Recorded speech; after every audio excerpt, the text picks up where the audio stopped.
నమస్కారం. ఘంటారావానికి స్వాగతం. ముందుగా ప్రధానాంశాలు.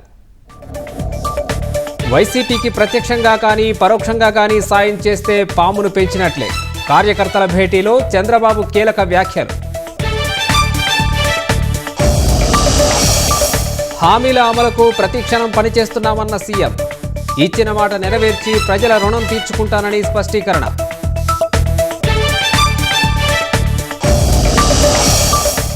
ఆశా కార్యకర్తల గరిష్ట వయో పరిమితి 62 ఏళ్లకు పెంపు.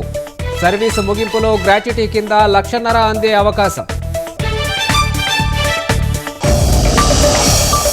పసిపిల్లల్ని విక్రయిస్తున్న లేడీ ముఠా అరెస్ట్.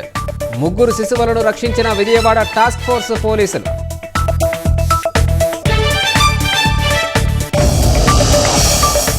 ఉత్తరాఖండ్లో మంచు చర్యలు విరిగిపడిన ఘటనలో 4 మృతి.